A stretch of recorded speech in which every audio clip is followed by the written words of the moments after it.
जय हिंद दोस्तों, स्वागत है आपका अपने YouTube चैनल सिलेक्शन फार्मूला में। साथियों, जैसा कि आप स्क्रीन पर देख पा रहे हैं, आज का हमारा विषय है मौर्य साम्राज्य पार्ट 2। इससे पहले आप पार्ट 1 में मौर्य साम्राज्य के सभी प्रमुख राजाओं को और उनकी कालावधि को देख चुके हैं। तो दोस्तों, आज की इस क्लास में हम मौर्य साम्राज्य के प्रमुख बिंदुओं जैसे अशोक के अभिलेख, मौर्य साम्राज्य की आर्थिक स्थिति, सामाजिक स्थिति, राजनीतिक स्थिति, सैन्य व्यवस्था, गुप्तचर व्यवस्था, न्याय व्यवस्था आदि को एग्जाम के पॉइंट ऑफ व्यू से क्लियर करेंगे तथा मौर्य साम्राज्य के पतन के कारण भी जानेंगे। तो दोस्तों, देर न करते हुए अपने वीडियो को शुरू करते हैं और सबसे पहले देखते हैं अशोक के अभिलेख। अशोक के अभिलेख। तो अशोक के अभिलेखों में आपको ये ध्यान रखना है साथियों, अशोक ने कई तरह के अभिलेख लिखवाए और अशोक ने ही सर्वप्रथम अभिलेखों का भारत में प्रचलन किया। ठीक है, शुरुआत की। भारत में शिलालेख का प्रचलन सर्वप्रथम अशोक ने किया। वह पहला शासक था जिसने अभिलेखों के द्वारा जनता को संबोधित किया। अशोक के अभिलेख राज्यादेश के रूप में जारी किए गए। अशोक के अभिलेखों को हम कुछ वर्गों में बांट सकते हैं, कुछ भागों में बांट देते हैं, जैसे शिलालेख, स्तंभलेख और गुहालेख। शिलालेख, इनको भी हम दो सब कैटेगरी में बांट देते हैं, बृहद शिलालेख और लघु शिलालेख। ठीक है साथियों, इसी प्रकार स्तंभ लेखों को भी हम दीर्घ स्तंभलेख और लघु स्तंभलेख की दो सब कैटेगरी में बांट देते हैं। गुहालेख या गुफाओं में उत्कीर्ण लेख हैं। आगे देखते हैं अशोक के बृहद शिलालेख। तो साथियों, अशोक के बृहद शिलालेखों की संख्या 14 है, जो 8 स्थानों से प्राप्त होते हैं। कहाँ कहाँ से प्राप्त होते हैं? तो 2 इसमें पाकिस्तान से प्राप्त होते हैं, बाकी के सभी भारत से प्राप्त होते हैं। तो एक शाहबाजगढ़ी पेशावर पाकिस्तान से प्राप्त होता है, मानसेहरा हज़ारा ये भी पाकिस्तान से प्राप्त होता है, कालसी देहरादून उत्तराखंड से प्राप्त होता है, गिरनार जूनागढ़ से एक अभिलेख प्राप्त होता है, शोपरा ये थाणे महाराष्ट्र से प्राप्त होता है और धौलीपुरी ये उड़ीसा से प्राप्त होता है, जौगढ़ ये भी उड़ीसा से प्राप्त होता है और एर्रगुड़ी ये आंध्र प्रदेश से प्राप्त होता है। यहाँ मैप पे आप इन बृहद शिलालेखों की स्थिति देख सकते हैं। ठीक है साथियों, एक बार रिपीट करा देता हूँ, 2 शिलालेख, 2 बृहद शिलालेख अशोक के हमें पाकिस्तान से मिलते हैं, बाकी के 6 शिलालेख हमें हिंदुस्तान से मिलते हैं, भारत से मिलते हैं। ठीक है, तो कुल मिला के ये जो शिलालेख हैं 8 स्थानों से प्राप्त होते हैं। आप ये भी कह सकते हैं कि पत्थर की 8 शिलाएँ मिलती हैं जिस पे 14 बिंदु लिखे हुए हैं, 14 पॉइंट लिखे हुए हैं, 14 अभिलेख लिखे हुए हैं। ठीक है साथियों, यानी कि की संख्या 8 है, यानी कि बड़े बड़े पत्थरों की संख्या 8 है और उन पे 14 बड़े बड़े अभिलेख लिखे गए हैं और एक पॉइंट में काफ़ी मैटर लिखा हुआ है। ऐसा नहीं है कि केवल उन पर 14 लाइन लिखी गई हैं, ऐसा नहीं है, उन पर 14 अभिलेख लिखे गए हैं 8 पत्थरों पर। ठीक है साथियों, जो हमें 8 स्थानों से मिलते हैं, जिसमें 2 पाकिस्तान से मिलते हैं, बाकी के भारत से मिलते हैं। आगे बढ़ते हैं, अब इनके लघु शिलालेखों को देख लेते हैं। लघु शिलालेख, तो अशोक के जो लघु शिलालेख हैं वो 7 हैं और इन 7 लघु शिलालेखों से हमें अशोक की व्यक्तिगत जानकारी मिलती है। क्या जानकारी मिलती है कि यहाँ हमें अशोक के नाम का उल्लेख मिलता है। ठीक है, तो वो 4 ऐसे लघु शिलालेख हैं जिनमें मास्की, गुर्जरा, उदयगोलम और निट्टूर, ये जो 4 लघु शिलालेख हैं इनसे हमें अशोक का स्पष्ट नाम देखने को मिलता है, अशोक के नाम का उल्लेख मिलता है। इसमें मास्की कर्नाटक में है, गुर्जरा मध्य प्रदेश में है, उदयगोलम कर्नाटक में है, निट्टूर कर्नाटक में है। ये जो 3 हैं, मास्की, उदयगोलम और निट्टूर, तीनों कर्नाटक में। ठीक है साथियों, और 3 शिलालेख ऐसे हैं जिसमें अशोक की उपाधि, कौन सी उपाधि? देवानाम प्रिय या देवानाम प्रियदर्शी। अशोक लगाता था, अपनी इस उपाधि का यूज करता था। ठीक है, तो देवानाम प्रिय या देवानाम प्रियदर्शी अशोक की उपाधि का उल्लेख मिलता है 3 लघु शिलालेखों से। वो कहाँ हैं? भब्रू राजस्थान में है, ब्रह्मगिरी मैसूर कर्नाटक में है, जटिंग ग्रामेश्वर कर्नाटक में है। ये 3 शिलालेखों से हमें अशोक की उपाधि देवानाम प्रिय या देवानाम प्रियदर्शी देखने को मिलती है।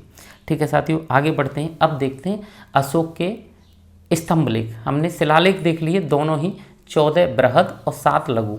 अब हम देखेंगे अशोक के स्तंभलेख। ठीक है, आगे बढ़ते हैं और देखते हैं अशोक के जो दीर्घ स्तंभलेख हैं। स्तंभलेख भी लघु और दीर्घ 2 कैटेगरी में बटे होते हैं। तो पहले देखते हैं दीर्घ स्तंभलेख। अशोक के जो दीर्घ स्तंभलेख हैं उनकी संख्या 7 है और वो 6 स्थानों से मिलते हैं। ठीक है साथियों, कौन कौन से हैं? प्रयाग प्रशस्ति अभिलेख, टोपरा अभिलेख, मेरठ दिल्ली अभिलेख, लौरिया अरराज, लौरिया नंदनगढ़ और रामपुरवा। ठीक है साथियों, ये 6 स्थानों से प्राप्त होते हैं 7 स्तंभलेख। ठीक है, प्रयाग प्रशस्ति में क्या है, यह मूल रूप से कौशाम्बी में था। इसके बारे में एक फैक्ट बहुत अच्छा याद रखना है, ये एग्जाम में पूछा जाता है। जो प्रयाग प्रशस्ति अभिलेख है मूल रूप से कौशाम्बी में था, लेकिन अकबर ने इसे प्रयागराज में स्थापित करवा दिया। ठीक है, टोपरा अभिलेख ये टोपरा में स्थित था, लेकिन फिरोज शाह तुगलक ने इसे दिल्ली में स्थापित करवा दिया, ये आपको याद रखना है। मेरठ दिल्ली अभिलेख यह भी मूल रूप से मेरठ में था, फिरोज शाह तुगलक ने इसे भी दिल्ली में स्थापित करवा दिया। अब देखते हैं लौरिया अरराज, लौरिया नंदनगढ़ और रामपुरवा, ये तीनों अभिलेख बिहार में हैं। ठीक है साथियों, तो ये हमने देख लिए अशोक के 7 दीर्घ स्तंभलेख जो 6 स्थानों से प्राप्त होते हैं। हमने 6 के 6 स्थानों को देख लिया है। ठीक है साथियों, आगे बढ़ते हैं। अब देखते हैं लघु स्तंभलेख, अशोक के लघु स्तंभलेख। इसमें अशोक की राजनीतिक घोषणाएं मिलती हैं। लघु स्तंभलेखों में क्या मिलता है, अशोक की राजनीतिक घोषणाएं। अब ये अभिलेख कौन से हैं, एक है रूमिनदेई अभिलेख। रूमिनदेई आप जानते हो, यहाँ भगवान बुद्ध लुम्बिनी जिसका वर्तमान नाम है ना रूमिनदेई, वहाँ पे इनका जन्म हुआ था भगवान बुद्ध का।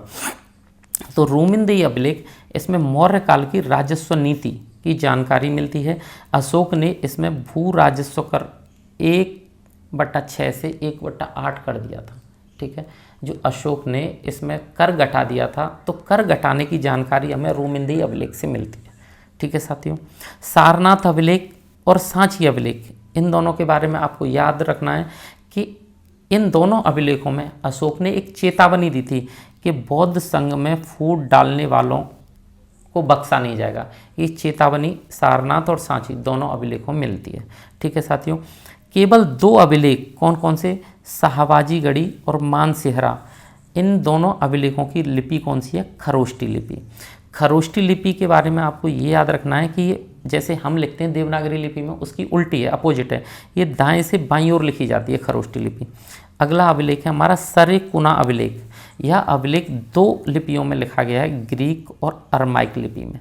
ठीक है साथियों, आपको ये फैक्ट यहाँ से याद रखने हैं, ये बहुत ही इंपॉर्टेंट फैक्ट है, मैं एक बार रिपीट करा देता हूँ। रूमिनदेई अभिलेख से आपको क्या मिलेगी, राजस्व नीति पता चलती है। ठीक है, अशोक की, कि इसने भू राजस्व को 1/6 से 1/8 कर दिया था घटाकर। सारनाथ अभिलेख और सांची अभिलेख से अशोक की चुनौती, चेतावनी मिलती है, चुनौती नहीं चेतावनी, उन लोगों के लिए जो बौद्ध संघ में फूट डालना चाहते हैं। ठीक है, शाहबाजगढ़ी और मानसेहरा, ये जो 2 अभिलेख हैं ये खरोष्टी लिपि में लिखे गए हैं। ठीक है साथियों, जो दाईं से बाईं ओर लिखी जाती है, दाईं से बाईं ओर। सरेकुना अभिलेख ये एक ऐसा अभिलेख है जो 2 लिपियों में लिखा गया है, ग्रीक और अरमाइक लिपि। आगे बढ़ते हैं, अब देख लेते हैं अशोक के जो 14 बृहद शिलालेख थे ना, उनमें वर्णित विषय क्या क्या है। यहाँ से एग्जाम में क्वेश्चन बनता है, ये क्वेश्चन आ जाता है कि अशोक के प्रथम बृहद शिलालेख में किस विषय पर बल दिया गया है। ठीक है साथियों, तो जो प्रथम पहला शिलालेख है उसमें पशु बलि की निंदा की गई है, और अशोक ने एक बात कही है कि सभी मनुष्य मेरी संतान के समान है। ठीक है साथियों, जो पहला बृहद शिलालेख है अशोक का, उसमें क्या की गई है, पशु बलि की निंदा, और उसने सभी मनुष्यों की तुलना अपनी संतान से की है। जो दूसरा बृहद शिलालेख है उसमें पशु चिकित्सा की चर्चा है। ठीक है, और पशु चिकित्सा के साथ साथ उसमें चेर, चोल और पांड्य, जो दक्षिण भारत के कुछ राज्य थे ना, बाद में जो उभर के आए थे, तो चेर, चोल और पांड्य की भी चर्चा है दूसरे बृहद शिलालेख में। तीसरा जो बृहद शिलालेख है उसमें 3 राजकीय अधिकारी जो अशोक ने नियुक्त किए थे ना, युक्तक, रज्जुक और प्रादेशिक, इनकी जानकारी मिलती है। ठीक है साथियों, चौथा जो अभिलेख है अशोक का, उसमें भैरी घोष के स्थान पर धम्म घोष की घोषणा की गई है। 5वां जो बृहद शिलालेख है उसमें धम्म महामात्रों की नियुक्ति की चर्चा है। 5वें शिलालेख में क्या है, धम्म महामात्रों की नियुक्ति की चर्चा। अब देखते हैं 6वां बृहद शिलालेख। 6वां जो बृहद शिलालेख है इसमें क्या कहा है, अशोक ने ये कहा है कि जो आम जनता है वो किसी भी समय राजा से मिल सकती है। ठीक है साथियों, 6वें शिलालेख में अशोक कहता है कि आम जनता किसी भी समय राजा से मिल सकती है। जो 7वां बृहद शिलालेख है इसमें अशोक की धर्म सहिष्णुता दिखती है। ठीक है, धर्म सहिष्णुता की बात की गई है, सभी संप्रदाय उसके लिए बराबर हैं। कभी भी बौद्ध धर्म को अशोक ने राजकीय धर्म घोषित नहीं किया। ठीक है। 8वां जो शिलालेख है उसमें अशोक की धर्म यात्राओं का उल्लेख मिलता है। 9वां जो बृहद शिलालेख है उसमें धम्म समारोह, सच्ची भेंट और सच्चे शिष्टाचार का उल्लेख है। 10वां शिलालेख, ठीक है साथियों, इसमें अशोक ने एक आदेश दिया है, अशोक ने, कि राजा तथा उच्चाधिकारी हमेशा जनता के हित में सोचें, प्रजा के हित में सोचें। ठीक है। 11वां शिलालेख, इसमें धम्म नीति की व्याख्या की गई है कि धम्म नीति क्या है, जो धम्म पॉलिसी है इसकी, उसकी व्याख्या की गई है। 12वां बृहद शिलालेख, इसमें धर्म संभाव, सर्वधर्म संभाव और स्त्री महामात्र की चर्चा है। ठीक है साथियों। 13वां बृहद शिलालेख की बात करें तो इसमें कलिंग युद्ध और पड़ोसी राज्यों का वर्णन है कि पड़ोसी राज्यों से कैसे संबंध थे अशोक के। यहाँ से क्वेश्चन बन जाता है कि कलिंग युद्ध की चर्चा अशोक के किस बृहद शिलालेख में है, तो 13वें बृहद शिलालेख में। 14वां जो बृहद शिलालेख है अंतिम अशोक का, उसमें जनता को धार्मिक जीवन बिताने के लिए प्रेरित किया गया है। 14वें शिलालेख में अशोक ने जनता को धार्मिक जीवन बिताने के लिए प्रेरित किया है। ठीक है साथियों, ये हमने देख लिए अशोक के जो बृहद शिलालेख थे उनके विषय। अब आगे बढ़ते हैं। अशोक की मृत्यु 232 ईसा पूर्व पाटलिपुत्र में हुई थी। बाणभट्ट साथियों, उनकी एक किताब है हर्षचरित, जिससे हमें मौर्य वंश के अंतिम शासक बृहद्रथ था इस बात का पता चलता है। बृहद्रथ की जो हत्या थी साथियों, वो इसी के सेनापति पुष्यमित्र शुंग ने कर दी थी। कैसे की थी? 185 ईसा पूर्व के लगभग सेना का निरीक्षण कर रहा था बृहद्रथ। उसी समय बृहद्रथ की हत्या कर दी थी धोखे से उसी के सेनापति पुष्यमित्र शुंग ने, और शुंग वंश की स्थापना कर दी थी। इससे अगले वीडियो में हम शुंग वंश को डिस्कस करेंगे, लेकिन आज के इस वीडियो में हम मौर्य साम्राज्य की आर्थिक स्थिति, सामाजिक स्थिति आदि सभी स्थितियों को देखेंगे जहां से एग्जाम में सीधे क्वेश्चन बनते हैं। तो आगे बढ़ते हैं और सबसे पहले देखते हैं मौर्यकालीन आर्थिक स्थिति। ठीक है साथियों, अब आर्थिक स्थिति के बारे में आपको इतना पता होना चाहिए, उस समय कृषि आधारित अर्थव्यवस्था थी। व्यवसाय तो था, लेकिन सबसे ज़्यादा जो अर्थव्यवस्था का मुख्य आधार था वो कृषि था। कृषि में एक ऐसी खेती होती थी जहाँ बिना सिंचाई के साधनों की अच्छी खेती हो जाती थी। उस भूमि को देवमातृक कहा जाता था। राजकीय भूमि, जो सरकारी ज़मीन होती थी, राजकीय भूमि को सीता कहा जाता था। सीता से, इस भूमि से 1/3 टैक्स लिया जाता था। ठीक है साथियों, 1/3 कर वसूला जाता था। भू राजस्व कर को भाग कहा जाता था। जो भू राजस्व कर होता था उसको भाग कहा जाता था, और भाग कितना था? 1/6 होता था। यानी कि भू राजस्व कर कितना होता था? 1/6 होता था। सेतुबंद, एक कर का नाम था सेतुबंद, और ये था सिंचाई कर। ठीक है, सिंचाई कर को सेतुबंद कहा जाता था। और सेतुबंद कितना होता था? ये 1/5 से 1/3 होता था, अलग अलग सिंचाई की व्यवस्था के हिसाब से। ठीक है। बेगार प्रथा, बेगार प्रथा को विष्ट या बिष्टी कहा जाता था। ठीक है साथियों, आगे बढ़ते हैं। उद्योग धंधे विकसित अवस्था में थे और राज्य के नियंत्रण में थे। उद्योग धंधे तो थे, कैसे थे? विकसित अवस्था में थे और राज्य के नियंत्रण में थे। सूती वस्त्र उद्योग प्रमुख था। जो सूती वस्त्र उद्योग है वो सबसे प्रमुख उद्योग था। मुद्रा प्रणाली का आरंभ हो चुका था। सोने के सिक्के चलते थे जिनको शोभण कहा जाता था। चांदी का सिक्का चलता था जिसे कारसापण या पण कहा जाता था। तांबे का सिक्का भी चलता था जिसे भासक या काकनी कहा जाता था। और ये सिक्के कैसे थे? आहत या पंचमार्क सिक्के। इनका मतलब क्या है? ये जो सिक्के होते थे ऊपर से चोट मार के, आघात करके, आहत करके बनाए जाते थे, और इन पर कितने निशान थे? 5 मार्क थे इन पर। ठीक है, तो इनको आहत या पंचमार्क सिक्का कहा जाता था। हिरण्य, हिरण्य क्या होता था? हिरण्य नगद कर को कहा जाता था।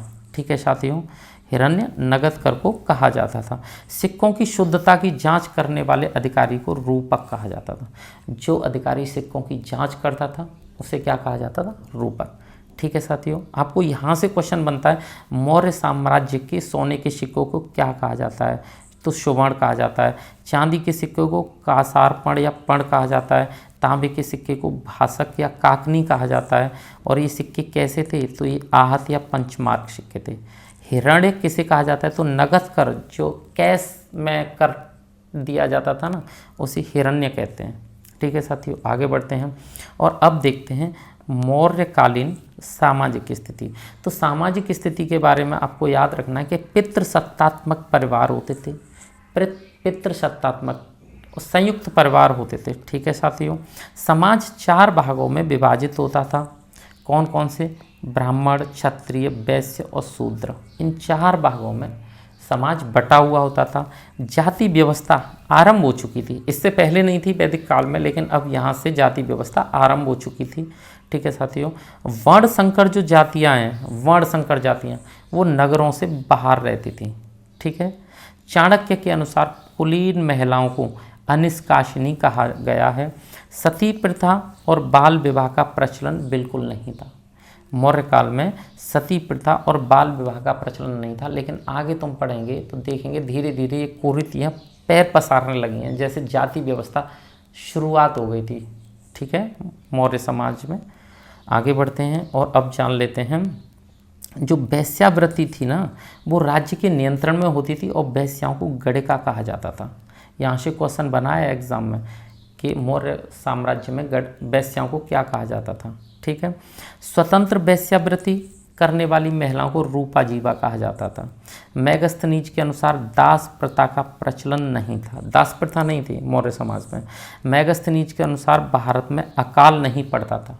मेगस्थनीज ने ये भी कहा है कि भारत में अकाल नहीं पड़ता था। ठीक है, मेगस्थनीज के अनुसार एक चीज़ ये हम पहले भी पढ़ चुके हैं पहले वीडियो में, भारतीयों को लिखने में रुचि नहीं थी। ठीक है साथियों, अब आगे बढ़ते हैं। अब हम मौर्य साम्राज्य की सेना के बारे में बात कर लेते हैं, सैन्य व्यवस्था देख लेते हैं। सैन्य व्यवस्था कैसी थी मौर्य साम्राज्य में, ये जान लेते हैं। तो मौर्य राजाओं की जो सेना थी बहुत संगठित थी और बड़े आकार की थी। चाणक्य ने चतुरंग बल शब्द का प्रयोग किया है।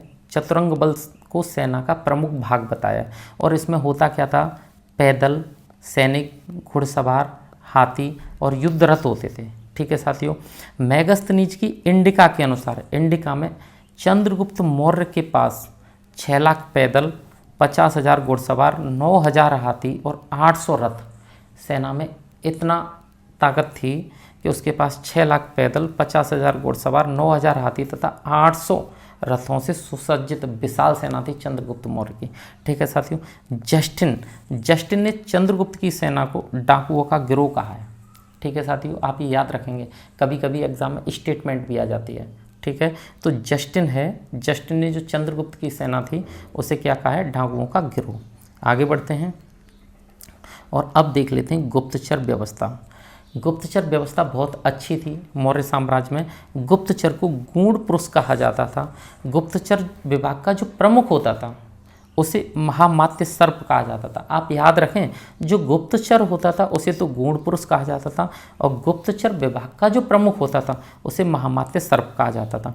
अर्थशास्त्र में 2 प्रकार के गुप्तचरों का वर्णन मिलता है, एक संस्था और एक संचार। जो संस्था वाले गुप्तचर होते थे वो संगठित होकर कार्य करते थे और जो संचार वाले जो गुप्तचर होते थे वो घूम घूम कर जासूसी करने वाले होते थे।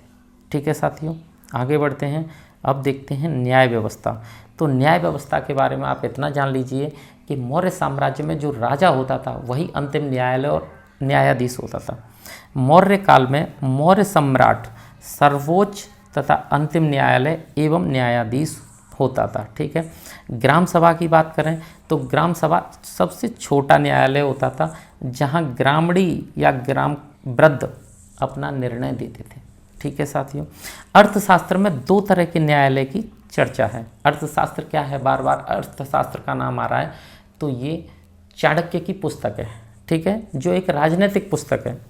तो 2 तरह के न्यायालय कौन से थे, धर्म स्थीय और कंटक शोधन। जो धर्म स्थीय न्यायालय था इसमें दीवानी अर्थात स्त्री धन और विवाह संबंधी विवादों का निपटारा किया जाता था और कंटक शोधन इसमें लड़ाई झगड़े यानी कि फौजदारी मामले, हत्या और मारपीट के मामलों की समस्याओं का निपटारा होता था। ठीक है साथियों, इसे एक बार रिपीट कर लें, यहाँ से क्वेश्चन आता है। तो मौर्य काल में जो मौर्य सम्राट होता था वो अंतिम न्यायालय और अंतिम न्यायाधीश होता था। जो ग्राम सभा होती थी वो सबसे छोटा न्यायालय होता था और यहाँ फैसला कौन करता था, ग्रामणी या ग्राम वृद्ध। अर्थशास्त्र में 2 तरह के न्यायालय की चर्चा मिलती है, एक धर्म स्थीय इसमें दीवानी टाइप के मुकदमे सुने जाते थे, जिसमें स्त्री धन और विवाह संबंधी मुकदमे ही सुने जाते थे। एक कंटक शोधन, इसमें फौजदारी के मामले अर्थात हत्या और मारपीट के मामलों का निपटारा किया जाता था। आगे बढ़ते हैं और अब देखते हैं मौर्यकालीन वास्तुकला। यहाँ से जरूर क्वेश्चन आता है साथियों। मौर्य काल में लकड़ी के महल हुआ करते थे। बुलंदी बाग एक जगह है, बुलंदी बाग से हमें क्या मिलता है, लकड़ी के महलों के साक्ष्य मिलते हैं। आप याद रखेंगे मौर्य काल में क्या याद रखेंगे, लकड़ी के महल हुआ करते थे और इनके साक्ष्य हमें बुलंदी बाग से मिलते हैं। कुम्भहार एक स्थान है जहाँ से राजा प्रसाद के साक्ष्य मिलते हैं, रॉयल पैलेस के महल, ठीक है साथियों, राजा प्रासाद के साक्ष्य मिलते हैं। मौर्य काल में पत्थर के कुशल कारीगर होते थे। बौद्ध साहित्य के अनुसार अशोक ने 84,000 स्तूपों का निर्माण करवाया, ठीक है, ये इनकी वास्तुकला ही तो थी। बौद्ध साहित्य में ऐसा लिखा है कि अशोक ने 84,000 स्तूपों का निर्माण करवाया। अशोक ने मध्य प्रदेश में सांची का स्तूप बनवाया, जो सबसे बड़ा स्तूप है, सबसे बड़ा बौद्ध स्तूप सांची का स्तूप मध्य प्रदेश में, ठीक है साथियों। अशोक ने यूपी के सारनाथ में अशोक स्तंभ बनवाया, जिस पर 4 शेर लगे हैं, पत्थर के 4 शेरों को एक ही जगह रखा है, जो अहिंसा का सूचक है और यहीं से हमारे भारत का नेशनल सिंबल बना है साथियों। आपने देखा होगा अशोक चक्र, ठीक है। तो ये कहाँ पे, यूपी के सारनाथ में जो अशोक स्तंभ है, वहाँ से ये नेशनल सिंबल लिया गया। आगे बढ़ते हैं और अब देखते हैं प्रशासनिक व्यवस्था कैसी थी उस समय। प्रशासनिक व्यवस्था राजतंत्रात्मक थी, यानी कि राजा ही प्रमुख होता था और ये वंशानुगत होता था, राजा का बेटा राजा, ठीक है। इस प्रकार की शासन व्यवस्था थी, राजतंत्रात्मक वंशानुगत शासन व्यवस्था थी। चाणक्य का सप्तांग सिद्धांत प्रसिद्ध था। चाणक्य का अर्थशास्त्र, आप ये याद रखेंगे, मैं बता चुका हूँ वैसे, राजनीतिक विज्ञान की प्राचीनतम पुस्तक है। राजा की सहायता के लिए 18 मंत्री होते थे। आप यहाँ से क्वेश्चन एग्जाम में देखोगे, राजा की सहायता के लिए कितने मंत्री होते थे, 18, और इनको क्या कहा जाता था, तीर्थ। तो मौर्य साम्राज्य में या जो इनकी प्रशासनिक व्यवस्था थी मौर्यों की, इसमें 18 मंत्री होते थे राजा की सहायता के लिए और उनको तीर्थ कहा जाता था। 3-4 मंत्री बहुत प्रमुख होते थे और इन मंत्रियों को मंत्रिण कहा जाता था, ठीक है, जैसे पुरोहित, युवराज और सेनानी, इनको मंत्रिण कहा जाता था, पुरोहित को, युवराज को और सेनानी को। अब हम तीर्थों के बारे में देख लेते हैं, कौन कौन से मंत्री यानी कि तीर्थ क्या क्या काम करते थे। तो साथियों, अन्य प्रसिद्ध, हम कुछ प्रसिद्ध तीर्थों को देखेंगे, सभी को नहीं देखेंगे। तो एक होता था समाहर्ता। समाहर्ता का मतलब है राजस्व अधिकारी। सन्निधाता, इसका मतलब होता था कोषाध्यक्ष। कर्मांतिक होता था कल कारखानों का प्रमुख। आटविक का मतलब है वन विभाग का प्रमुख। प्रशास्ता मतलब पत्राचार विभाग का प्रमुख। आंतरवशिक का मतलब अंगरक्षक सेना का प्रमुख।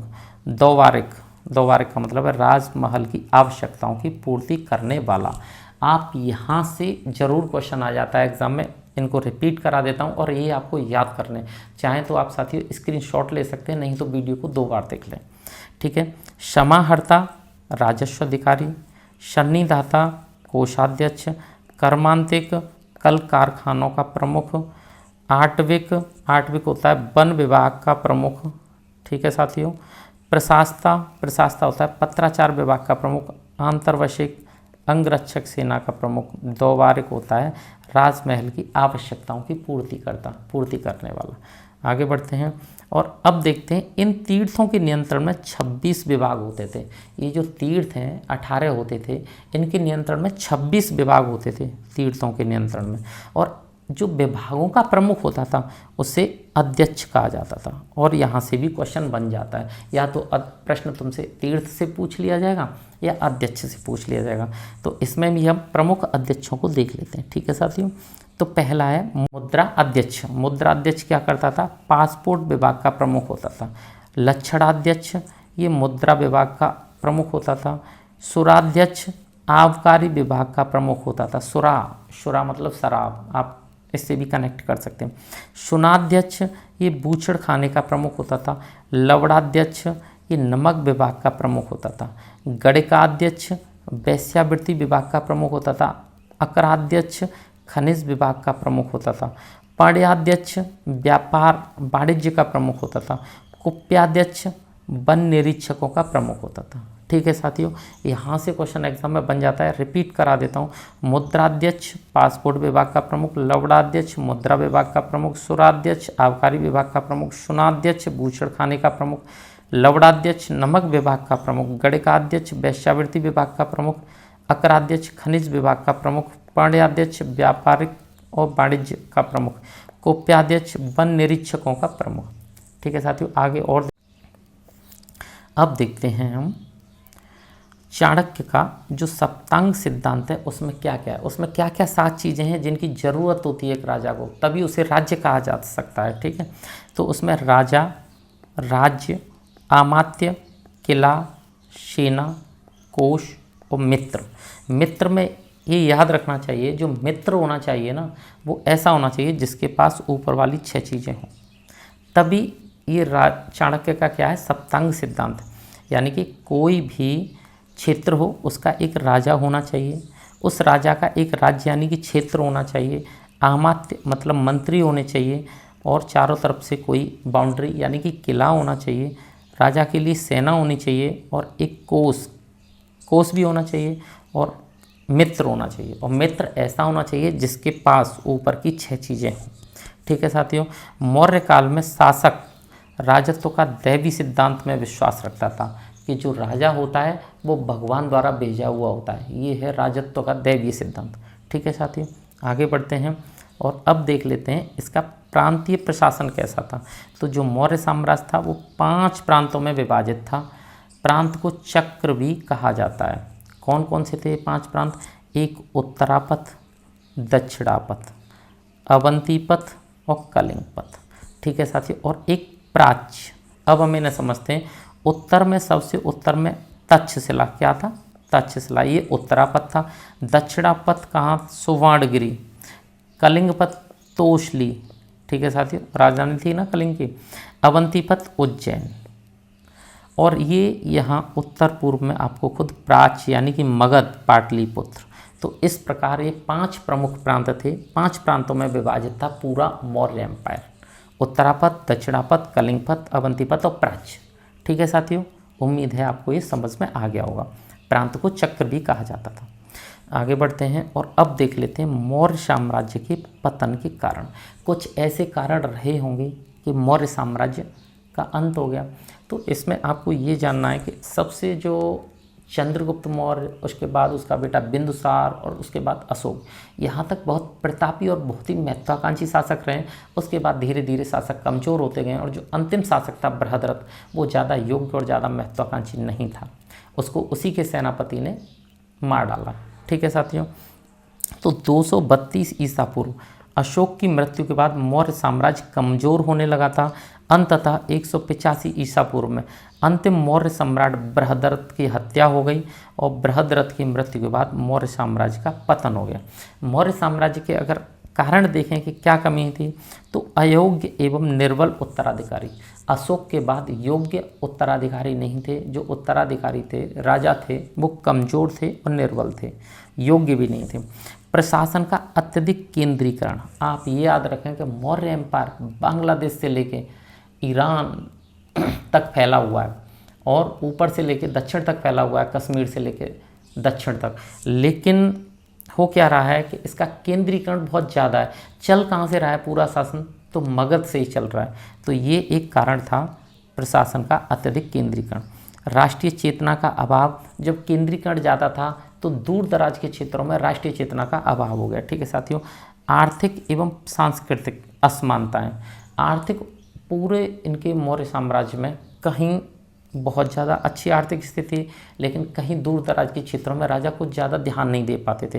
तो आर्थिक और सांस्कृतिक बहुत लंबा, बहुत फैला हुआ शासन था ना, तो सांस्कृतिक भेदभाव भी था। संस्कृतियाँ अलग अलग थीं, तो धीरे धीरे अलग अलग संस्कृतियाँ टूटने लगीं।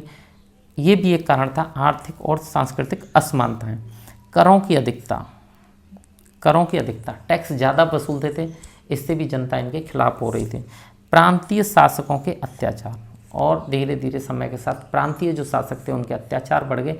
ये भी एक कारण रहा है मौर्य साम्राज्य के पतन के कारण। तो साथियों, इस वीडियो में आपने मौर्य साम्राज्य के महत्वपूर्ण पहलुओं को, जो एग्जाम की दृष्टि से बहुत महत्वपूर्ण है, आर्थिक स्थिति, सामाजिक स्थिति, न्याय व्यवस्था, गुप्तचर व्यवस्था, मौर्य साम्राज्य के पतन के कारण सब देख लिया है। अगर आपको ये कंटेंट पसंद आया हो तो साथियों चैनल को सब्सक्राइब करें, लाइक करें और शेयर करें। ठीक है, धन्यवाद साथियों।